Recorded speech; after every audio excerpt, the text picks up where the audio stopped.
Plus, an Easter Sunday conversation on religion in politics with Pastor and Congressman Emanuel Cleaver. If you believe that the president is a Christian, why would that you still come to the belief that he's trying to destroy religion? Republican strategist Ralph Reed. Congressman, is it similarly wrong then for Democrats to say that the Republican Party is engaged in a war on women? And David Brody of the Christian Broadcasting Network.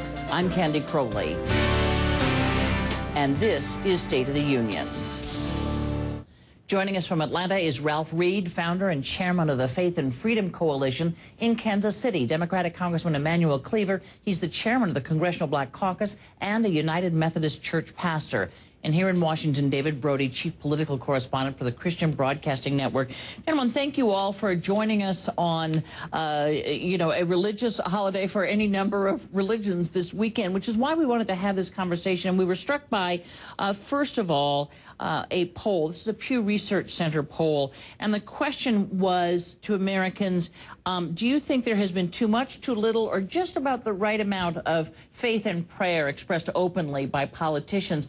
And as of 2012, 38%, the plurality at least, of Americans said too much religious faith and prayer expressed by politicians, too little 30%, right amount 25%. That is up, by the way, by 9 points from just 2 years ago. What has happened to kind of, if I can extrapolate a little, turn people off to the amount of public discussion we're having about religion? Congressman, let's start with you.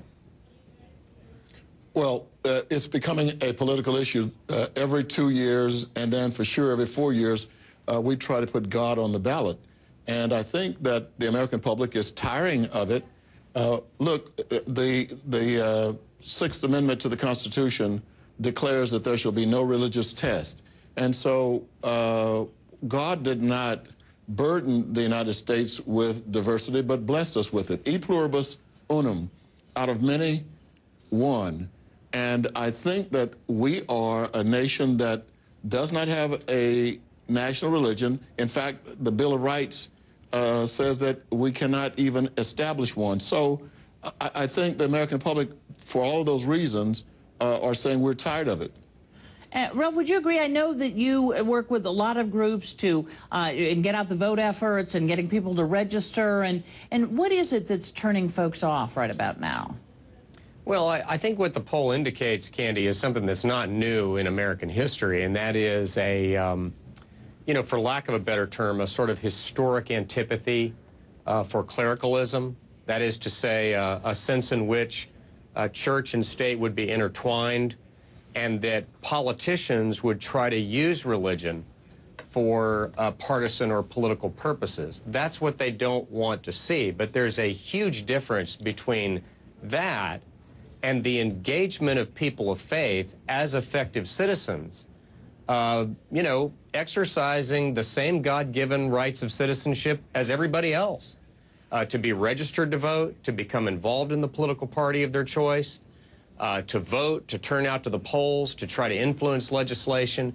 David, I think if I can extrapolate from both of them, that the question here is not one of voting your beliefs. People clearly vote their beliefs, whether they be religious or sectarian, whatever they happen to be. You're going to vote what you believe, and for the person you think will best protect those beliefs or promote them.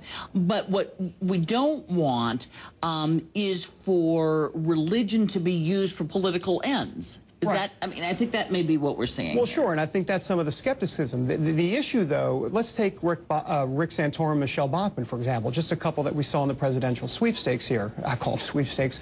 But look, these two candidates, you cannot take their faith and separate it from their politics. It is who they are. So when you see Rick Santorum show up at a church on a Sunday morning, that's where he'd be anyhow.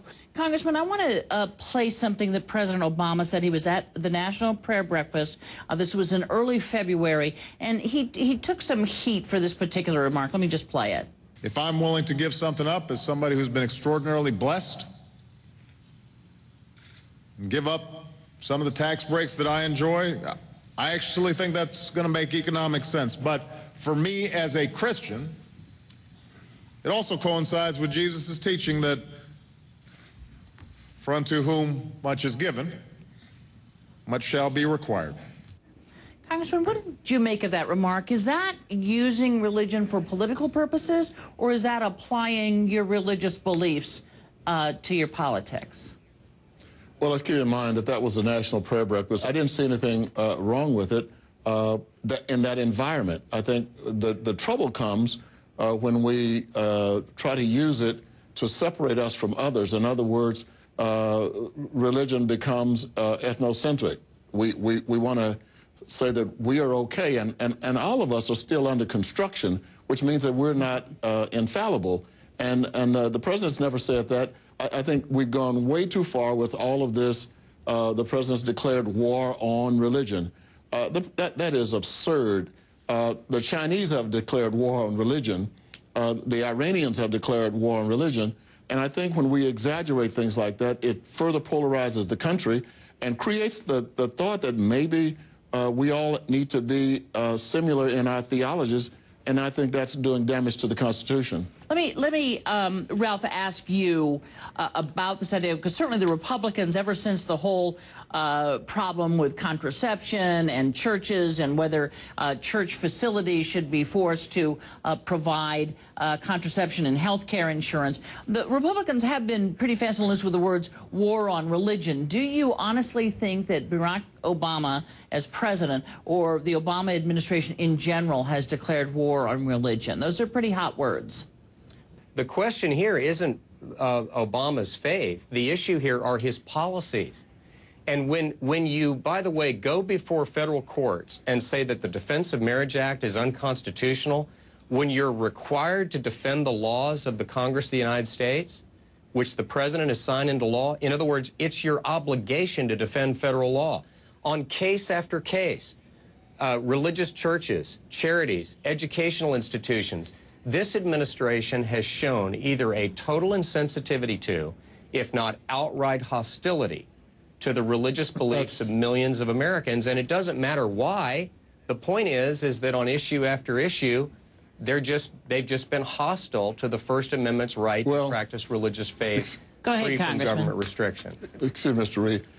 Look, some Democrats called Governor Walker of Wisconsin Hitler. They likened him to Hitler, and they held up posters. I'm a Democrat. I condemned that. Hitler killed 8 million people. Governor Walker is trying to kill a union. There's no comparison. And so that was wrong. We've got to quit exaggerating our political differences. If you believe that the president is a Christian, why would that you still come to the belief that he's trying to destroy religion in this country? I think we've got to stop that. That is not doing this country any good at all. And the truth of the matter is, we know better. We know better. Those of us who are in the public eye, we know that's Congressman, is it similarly wrong then for Democrats to say that the Republican Party is engaged in a war on women? Is that wrong? No. Yes, that is wrong, and I've never said it, not one time. Okay, well then perhaps Mr. Reed, what we need is for you and me, and I'm willing to do it, and I don't think you would, but when that happens, do what I do. I condemn it. If it's a Democrat, if it's my cousin, it's wrong. And I think we need to stop that. It is damaging the body politic, and it's further separating the people in this country. Well, I think what I've said is the administration has shown an insensitivity, if not outright hostility. But, you know, I'm certainly glad to hear what you're saying this morning, but the president's own senior advisors are saying that the Republican Party's engaged in a war on women, and he's the head of the party. So I think, you know, there's a little bit of selective outrage here. David Brody, Congressman Emanuel Cleaver, and Ralph Reed, thank you all three very much. Have a great weekend. Thank you very much, Good Candy. to be with you. Thanks, Candy.